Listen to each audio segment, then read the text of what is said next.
Hello, everyone. Welcome back to Hall of Fame Live. It's a new segment for us here at the Hall of Fame where we check in with some of the best to ever play the game.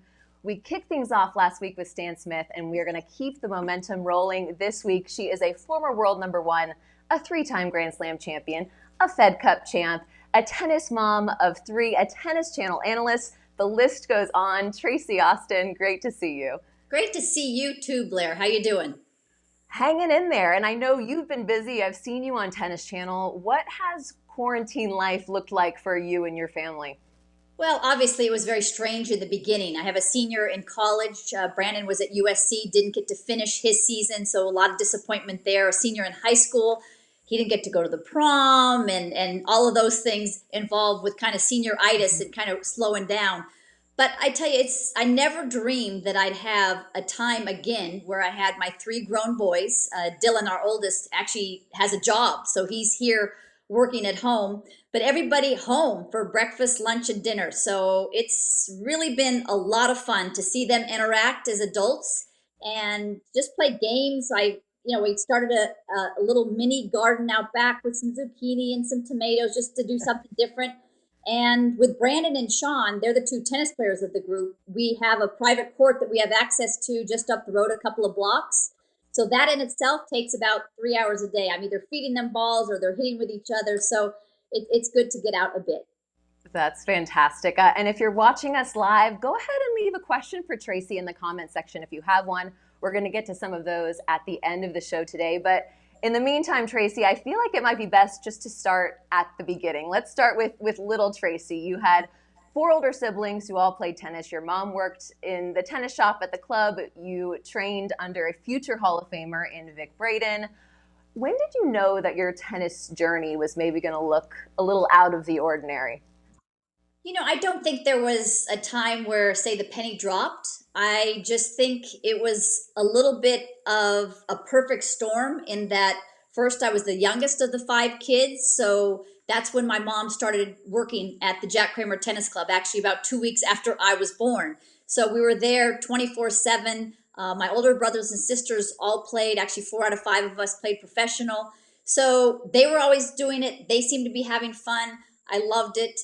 Vic Braden, as you said, was the first coach that I worked with, and there's nobody that made tennis more fun than Vic. He was at the club till I was about 7, and then Robert Lansdorp, who you don't really consider fun in tennis in the same word in the same sentence. He was a taskmaster, but he came along kind of at the right time. I'm joking. Robert is a lot of fun. He made you work extremely hard. So it was just a great club to grow up at, and it's really been a blessing for our entire family, and that we're all still so involved. Would you say you have an earliest tennis memory, something that sticks with you? I think it was Vic. Vic, he loved tennis. I mean, he loved getting excited about the game. It didn't matter if you were 2 or 102. He wanted you to enjoy the game just as much as he did. And we had a Saturday morning group for little kids, and all of us were out there. I'm sure a lot of kids weren't really paying attention. It was, just kind of pushed out there by their parents, but there were balloons that we were trying to hit for coordination, for timing. There were games like relay races that I loved. I love that competitiveness. Vic had two daughters, and they were both my age. Corey was my age, and Kelly was a couple of years older. So we'd hang out together at the club all day long, and it was just fortunate to have somebody with that kind of spirit about the game at our club. How key was his emphasis on fun for you in not getting burned out at a young age? I think that's so key. I think so many parents, they go out and they want to try to correct kids early on and make sure that they have perfect strokes. I'm talking at 4, 5, 6 years old. Tennis is a hard game, and that's why I think those pressureless balls are so important for kids to be able to have success early on. But you want to make it fun, especially if you're a parent. You want to connect tennis to something that's enjoyable. What I did with my own kids is I made sure that I got a good teacher, a good coach that kind of got that concept. And then I made sure that they had a friend or two that took the lesson with them. So they weren't necessarily just going to play tennis. They were going to play with Jake, or they were going to play with Blake or Ryan and then get a popsicle afterwards. So you got to get that hook because it's not that easy to rally at the beginning when the kids are starting. For sure. Okay, speaking of early tennis memories, we're going to throw up this image of a World Tennis cover 1967. This is 4-year-old Tracy Austin, adorable. I would love to know the backstory here. Tell us how this cover came to be. I wish I had some fancy backstory to tell you about this, but as you've heard, the club that I played at and my mom worked at was called the Jack Kramer Tennis Club. So Jack told Vic they were great friends, and my mom was great friends with Vic. Actually, Vic and my mom won a mixed doubles tournament when she was 5 months pregnant with me. So There you go. that's how close they were. But Jack would obviously come back to the club and bring the best people around to the club. And I think that, and then obviously because he was Jack Kramer, number one in the world and tournament promoter and basically God in tennis, they came to take pictures of him working with little kids. My mom always joked and said, I think Tracy paid attention the most because she loved the sport. She wanted to hear what they had to say and she wanted to hit the ball. But she said, I would definitely have dressed her better if I knew that was going to be on the cover of World Tennis. So that was not her favorite outfit. Spoken like a true mom, right? But that wasn't the last magazine cover. You had other chances to be dressed in just the perfect outfit. So much attention leading up to your 1979 US Open title at 16 years old. How did you deal with that attention without letting it add pressure? Yeah, that's so interesting. I think pressure is self-imposed because it's allowing you to listen to everybody and what they're saying, and then raising your expectations. Those were the goals that I had for myself. So I was always thinking forward. I wasn't looking back and trying to defend something. I felt at an early age, even in the 12s, I was kind of near the top, and so I was a target, and I got used to that. But when I would go on the court, I feel so many players are trying to not lose. And that's not the way that you can go out and play your best tennis. You have to go out and think how I'm going to execute, how I'm going to win, how I'm going to battle, and kind of let the chips fall where they may. If you've given your best, if you've given 100%, I don't know how I got that attitude, but if you put it all out there on the line and you lose that day, well, then they're just too tough. I will say there was a time when I went to Wimbledon when I was 14, and I lost to Chris on center court in the third round. And that's when the publicity really just exploded everywhere I went. And I went to Charleston, West Virginia. If you remember, that's where the girls' 16s was. That is kind of a big come down from playing center court at Wimbledon to playing 16 nationals. And that's probably the most pressure I ever felt. And I did lose. I lost in the semifinals. Wasn't supposed to lose. I was supposed to win. So again, I think that really actually helped me to retrain my thinking. I went back the next week and won the 18 nationals and kind of learned how to deal with that pressure and thinking forward. I see. All right. So back to the timeline, 1979, your US Open title. The next year, you win the mixed doubles title at Wimbledon with your brother, John. And I have to say, you must get along with him much better than I get along with my brother. What was that chemistry like on the court? What's the age difference between you and your brother? We're close. We're about a year. That's the difference. I think that's the key. Because, John and I are about 5.5 years apart. So he was always someone that I looked up to. He worked so hard. He trained so hard.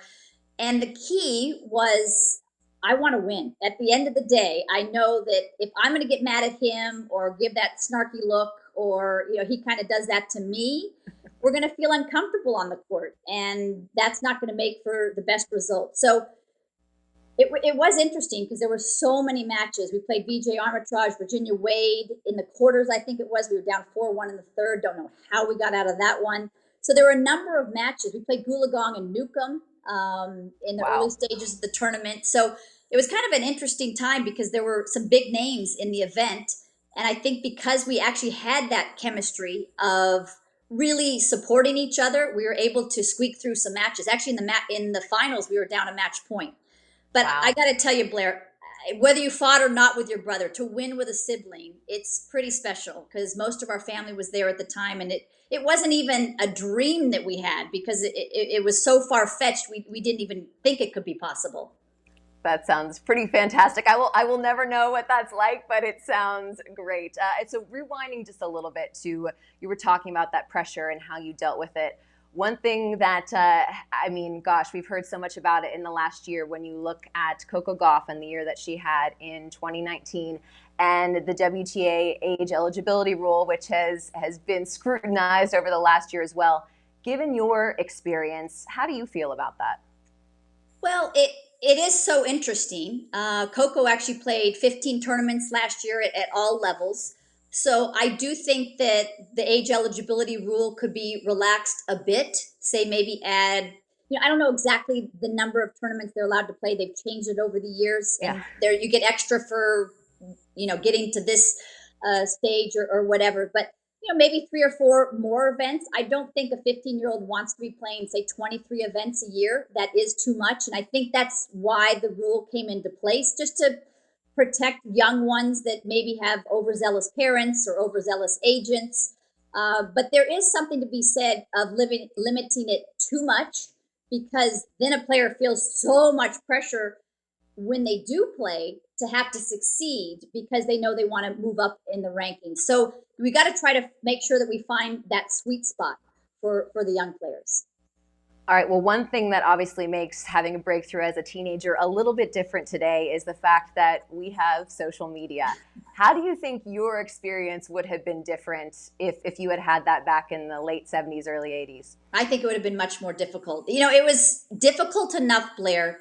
Think about any young teen that's growing up, and you have people from the New York Times, the Washington Post, the London Times, kind of critiquing you, and they're critiquing my braces, they're critiquing my pigtails, they're critiquing what I was wearing, and you're trying to just grow up and trying to win tennis matches. So I think it would be difficult. You have to be pretty confident. If I were to coach a player now, I think during a tournament I would almost tell them, this week or this major, you just can't look at social media because you have too many people that want to give pot shots. Or my mom always said, and this goes back to the era that I grew up in, Jack Kramer told my mom, don't let Tracy read the newspapers or the magazines. If they speak highly of you, she'll get a big head. If they say something negative, that's the one thing you'll remember, even if they said 9 positive things. And she was certainly right about that. So I would think that it is tougher and a little distracting now for some of the players. It can be fun. I think, just try to keep that fun part about it, because we love it. Now I'm a journalist when players really kind of let us see their personality.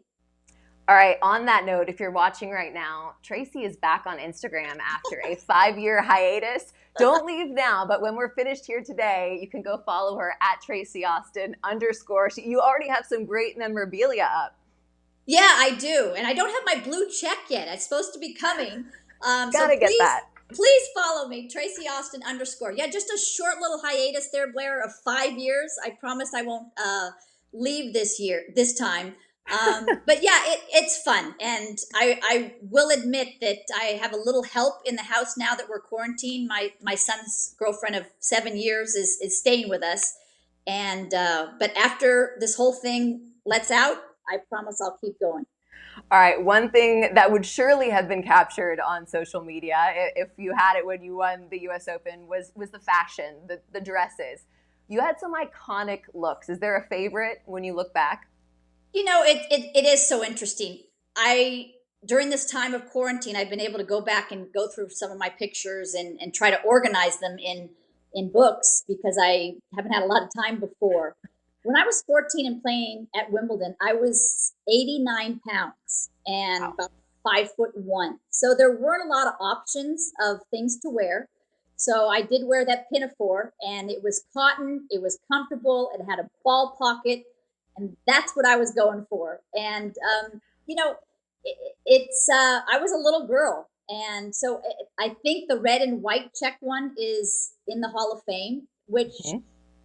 which I love. And then later on in my life, Ted Tinling, the Of course. acclaimed fashion designer, started designing dresses for me. And that was like Christmas. He would give me 12 dresses twice a year. He knew what I wanted. Again, it was cotton, it was a ball to put the second ball in, but I wanted it to be feminine. And when I received that package with the paper all around, and I couldn't wait to open it up and see what the design Ted Tinling came up with. He was really dressing everybody at the time, and it was pretty special because my older sister, who played on the tour, she came back with stories of Ted, who was 6'7" and bald and gregarious and this unbelievable personality, and dressed everybody from, I think it was Suzanne Longland, all the way up to the early 80s. Oh, I love hearing those stories. I have to ask though, how long did the pigtails stay in the mix? the pigtails. The pigtails stayed in the mix until 17. Okay. Again, it was just comfortable. So it was nothing planned. There was actually one lady on the tour, and I won't name names, but she said, oh, I'm sure they dressed her like that and put pigtails to make her look so young that she would intimidate us. So I got it all. It was just that's the way I wore my hair, and it was comfortable. Iconic for sure. All right, we're going to switch gears a little bit. Last week, again, social media seems to be a common thread here, but Roger Federer, with a little help from Rafa Nadal, floated the idea of an ATP WTA merger, which of course has been around for decades, thanks to Billie Jean King. I know you tweeted your support of it. Now that we've had a chance for the dust to settle a bit, what are your thoughts on the possibility of that? Yeah, it would be wonderful. It would be, perfect if it could happen. It's interesting because Billie Jean, I think back when she started the original nine, would have loved, obviously, if you read the history, for the women's and men's tours to be combined. It was obviously at that stage clearly not going to happen, and that's why Billie Jean had to break away with the other eight women. So the idea has been talked about. I think why it's being talked about now more frequently is because first it's Roger Federer bringing it up. Everything he says, everybody perks up and listens to, and then Rafa as well. And also because we have more time, and we've got 7 entities with the ITF, the 4 majors, the Grand Slams, the WTA, the ATP, who so often are not on the same page. And I just think it would be more helpful if they would be. Now, I don't know the business end, but 2 CEOs, yes, they're both in Florida, but in different cities. I don't know how difficult it would be to merge. If nothing else, I would love them just to be on the same page more frequently, and maybe even more women and men events combined. But we saw with the French Open kind of going rogue and just picking a date. We don't really want to see that, I don't think, in tennis. We want everybody to be unified, and I think with that unity, we even get bigger contracts. Sorry, Tracy, we had a little, I think, technical glitch there, but we got you back. Love hearing your perspective on that, of course, because you have such a great relationship with Billie Jean King, and I feel like so few people can really say that they've gotten to know her really well. You're one of them. Can you put into perspective a little bit for us what a merger today would look like, given all of the work that she has put in over the past 50 plus years? Yeah, I think, I don't know what it would look like. I'm not on the ins and outs. I think somebody on the Players Council right now would be able to talk more about that. I can just talk about Billie Jean's dream. And Billie, and there's very few people on earth that have more passion than Billie and wanting to unify things and wanting to help others. She started the Women's Sports Foundation, the Women's Tennis Association, World Team Tennis. She wanted women and men competing on the same stage for World Team Tennis. So at 76, I think she would love to see that. But what she was able to do from the original nine, I would love the players that are on tour now to kind of know that story. And for those risk takers, because it really was a risk for those nine ladies to go out and start their own tour with Gladys Hellman, because they were told at the time, if you do this, you will not be able to play in the majors. And they did it anyway. They knew that they had to try to attempt this, and it obviously worked. All right, quick side note here, because I just happened to read this in passing. You did a school project on Billie Jean King and then went on to actually play her on tour. Is this correct? This is correct. So Billie came to our club to do a Wilson commercial when I was in fourth grade. And that's just the grade when you usually have to do that biography on someone. And so Billie, I had pictures with Billie. I had quotes. I had the autograph. I thought this is going to give me the A plus for sure. A minus because I didn't indent enough. I didn't. But I mean, the thing was to be able to meet somebody that iconic, that who has that big of a personality when she walks into every room. I sat there that whole day and just watched what she did, and filming that commercial and her strokes, and to hear that somebody was number one in the world at something, at anything, was like, wow, that's incredible. That was kind of the first time I thought maybe that's something that I should try to attempt. But you're right. Then to have Billie Jean be my Fed Cup captain, or our Fed Cup captain for the U.S., with Chris and Rosie on the same team, these were like pinch me moments. I played Billie a couple of times on center court at Wimbledon as well. Amazing. All right, fast forwarding a bit. Induction day at the International Tennis Hall of Fame. When you think back to that day, what comes to your mind? Wow, that just gives me chills already right now, just thinking about that. It's 5 years after you retire. For me, it was a little too soon because of injuries that I had to retire. So, but that's definitely the cherry on top, to be inducted with the likes of Rod Laver and Maureen Conley's, and you go back all the way before that, the champions that I'd always heard so much about because Jack Kramer talked about them. It just feels like validation, and it's a wonderful moment. I think because you're in with all of those other people that you looked up so much, it's definitely emotional, and most of my family was there. Yeah, that's where you want to be, and that's where you dream of being. Amazing. And that was at 29, and you have done so much since then. Your broadcasting career, we actually have, I believe, a little factoid we're going to pop up that lists everyone that you have worked for. It is a long list. When you made that transition into the broadcasting world, was that easy for you? Did it come naturally? Or what was the toughest part? Well, Blair, it was 1983 at Wimbledon, and I think I was the second seed. And I had to pull out because I had a stress fracture in my back. I had been working with Tony Roach. He was my coach about 4 hours a day. My body just couldn't take that the couple of weeks before Wimbledon. And so NBC called. I was ready to go home, leave London. And they said, would you like to do the commentary for NBC? Bjorn Borg was going to be covering the men's. So at 20 years old, it was kind of like baptism by fire, just to get in there. But I enjoyed it and knew that if I did stop, someday later, because obviously I got through that stress fracture, that it was something that I love. I love it because I love the pressure moments. I love to break down what's happening in a match, how this player is changing, altering, adjusting their game. I like the mental aspect of it because you can see sometimes players will fluctuate in confidence levels. They'll get negative, then they'll try to regain that positive emotion. I just like the tempo of a match, and to be right there at the biggest tournaments at the majors is a lot of fun. I feel like you are so fair and kind and informed when you're working. I wonder, though, is there anything that gets you fired up? Is there anything, if it's something you see on the court or a rule in tennis, is there anything that really gets you going?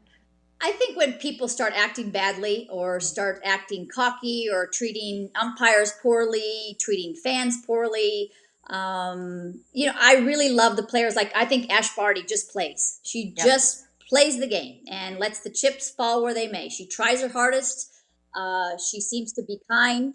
She seems to have good sportsmanship.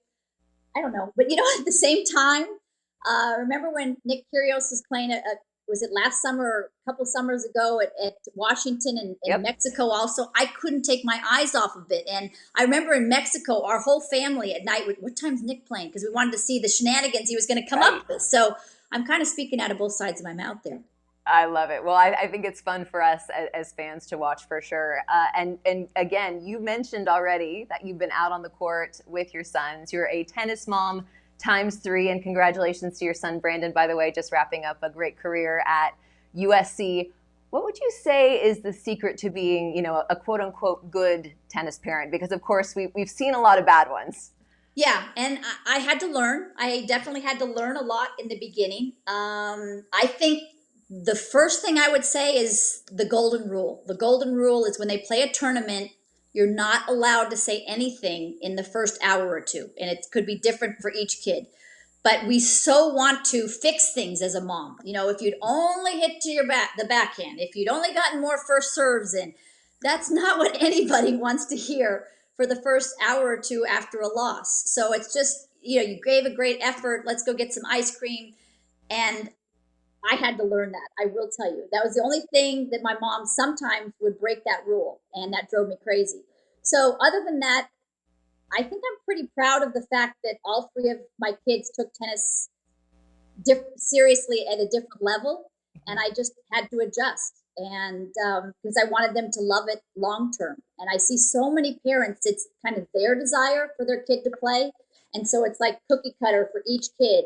And you know, we all know as moms that all of our kids are so different, and their desires and their wishes are completely and likes are completely different. All right, we are going to shift to some fan questions. But first, I just want to say I'm getting some messages here. You have fans everywhere. This is not a surprise, but we have people saying hello from Minnesota, Michigan, West Virginia, Rhode Island, France. So the Tracy Austin fans are out in full force today. But we want to start with this question from Kodiak 1967 on Instagram. Who did you like playing against more, Chrissy or Martina? Oh my Love this goodness. question. Yeah. Who did I like playing? Can I pick C? Neither. Um, you know what? I cannot pick. That's like picking who's your favorite child. They're really so different. Martina, it was going to be about the physicality because Martina at the time, 5'8", so now she would actually be on the shorter side. But at the time, muscles everywhere, so strong, so aggressive. Any short shot that you left in the middle of the court, she's going to be chipping on that darn, you know, slice lefty backhand and coming into the net and covering it so well. So that really tested the physicality because she was so much stronger than I was. And then Chris, when you think about it, we were a little bit like mirror images. She was an incredible competitor, wasn't going to miss for it seemed like months. You know, I mean, it was very difficult to make her miss. So it was going to be about the mental aspect and who was going to hang in there, who was going to fight, who was going to have that will and show the other one that they were going to be, you know, better that day, hit deeper, hit angles. I love that I came up during a time where I got to play against Chris and Martina in such contrasting styles. All right, from Eric Morris on Twitter, he asks, which tennis player do you have the most respect for as a person? So I guess we could go, this could have been during your playing days. Today, we're going to just let you take this one. Well, I love Ash Barty, as I said. There's so many players. I love Roger. I've seen Roger and Rafa, for that matter, around just ordinary people, and you can't fake that. They just seem to me very authentic. It's just so rare when you think back to the era. Jimmy Connors and John McEnroe, I love them both, but they wanted to kill each other. And you know, now Rafa and Roger, they're so complimentary. Going back to my era, the person that I probably wish that I could have been more like was Yvonne Goolagong. I wasn't like that. I was competitive. I was intense. I was focused. Yvonne seemed like she was playing in a park and there was no pressure, and she'll just hit this slice and then maybe a drop shot and a nice little lob. And then when I got to know Yvonne even more, we played on the Legends Tour when we retired. She's exactly like that. She goes through life. She likes to fish. So I just think she's awesome. All right, Annette Urbis on Facebook. What is your favorite personal piece of tennis memorabilia? Now that you've been cleaning things out now during quarantine.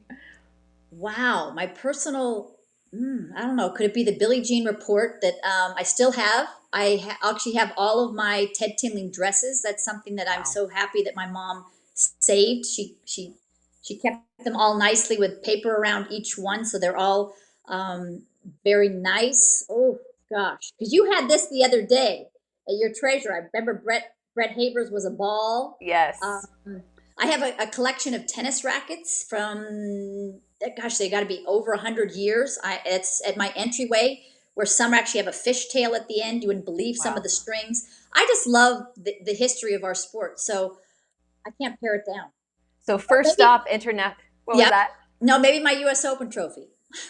That'll work. That's a good. I was going to say first stop International Tennis Hall of Fame. Second stop Tracy Austin's house. come on by and see the whole collection. But okay, I love this question here. Of your fellow Tennis Channel colleagues, who would you most want to hang out with on a Friday night? Do you have some great choices with that Tennis Channel lineup? You know, I'd say I love them all, and I swear on my life that's the truth. We get along so well. We have so much fun. Mary Carrillo is crazy, okay, and I love that. She walks into the room. It could be 4 o'clock. Sometimes our call times. Hey kids, how we doing? And it could be midnight, and she still has that same attitude. So she would be a lot of fun. I think the person that I'm closest to is Lindsay. We grew up about 5 minutes away from each other. Obviously, I'm older than Lindsay, but I saw her grow up, and she, because we're from the same area. When her young son Jagger comes to work at Carson, while she after she drops him off, she'll come over here, and we'll actually, one time we went on a tour of my house and her house. That's an unbelievable story of touring my old house. But we'll have to save that for another day. Or we go for a walk. We'll go out to breakfast. So I see Lindsay quite often. All right, and the last question for you, Tracy. We're going to finish with this one from Bob D'Amato. What was your favorite moment as a commentator? Favorite moment as a commentator? Uh, Gosh, that would be so tough. I'd say some of those late night matches at the U.S. Open, some of the Capriati Ennen match. I've called the Wimbledon finals as well, so those were wonderful. But I just love the energy at the U.S. Open. I think when the crowd starts to get involved, and they maybe had a little bit too much to drink, and the music starts going, and there's nothing better in tennis than a night match at the U.S. Open.